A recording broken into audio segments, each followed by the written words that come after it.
It's eclipse season, so here is today's update, August 30th through September 1st, about our first quarter moon in Sagittarius and how to work with this energy leading up to the eclipse on September 7th in Pisces. What a happy season of eclipses. At least it has been for me. I hope it has been for you too. So our first quarter moon is in Sagittarius. Love Sagittarius. Also, Jupiter, which rules Sagittarius, is in Cancer right now. So this is going to be a super harmonious moon. First quarter moons also give us the direction of the moon cycle. So the new moon, we have the intention. The first quarter moon is there's enough information that we finally have appointed, this is where I'm going. So expect to see, especially closer to like the September 1st time, that's going to be closer to when the first quarter moon becomes exact. So closer to that, it's time. We're having a direction pop up. And this also is like a window. Like if you're walking up to a house, that would be the eclipse. You can kind of see inside the windows if the curtains are open, who's inside, what's it look like a little bit, and what is the environment that you're about to be in for when the eclipse happens. So you could look at, if you wanted to, again, your Pisces placement. I have a whole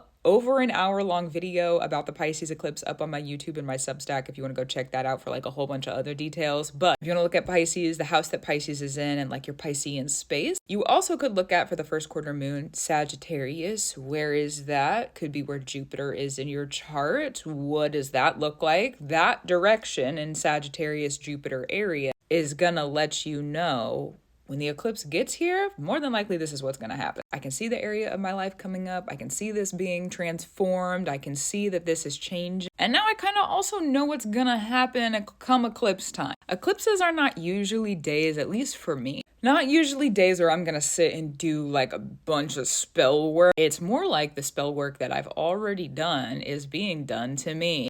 Surprise! So if you're having on that eclipse day, it's like an accumulation, the stuff you've already been practicing, the spirits on your team, they're helping you make a turn for what is to come. And so this first quarter moon gives us a look into what we can expect for that. If you have been working with the moons for a while, if you can go back to other Sagittarius moons, that would probably be helpful. Could have been the previous new moon in Sagittarius over this previous season, like the previous year, 2024. I also want to note with that, going back to that season, there was a big storyline ending.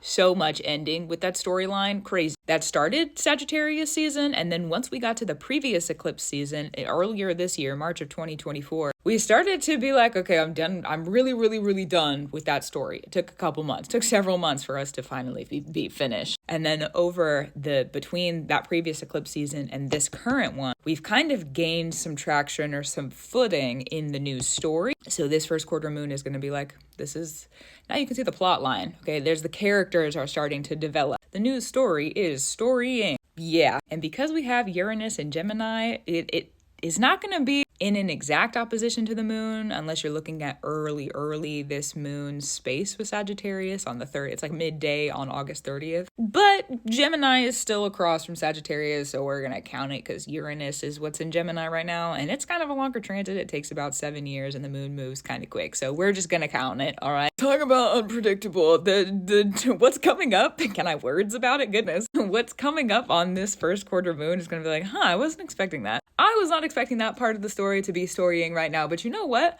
It is storying right now, so I think I'm gonna go. I think I'm gonna do that. So just have some considerations for yourself about what that might look like, how you might do it, how you gonna brew it. You might not know yet, but you might find out in the middle of this first quarter moon. So gratitude, reverence, and love to you. Expect a little bit of unexpected or maybe a lot. I'm not really sure how that could be, but it is. The question might be, do I stick with my target or I do the other thing? Something to consider. Because really, any opportunity or choice that you make is not necessarily the wrong one, right? If you made it and you're like, that's what I wanted to do, that's what's best for me. Even if you look back years from now and you're like, it could have been different. Good, bad, neutral. Still, you made the choice, which means it's the right decision because it's for your path. And no one else can make those choices for your path except for you. Ooh. Take care of yourself kindly, do what you feel like is necessary. But just to throw it out there because you might be a little bit in confliction internally about, do I keep with what I was originally going to do or do I change this? How do I move about it? But the story is going to be revealed. The story is storying. Keep up the brew, you too. I for sure will too. Happy eclipse season, and I'll talk to you soon.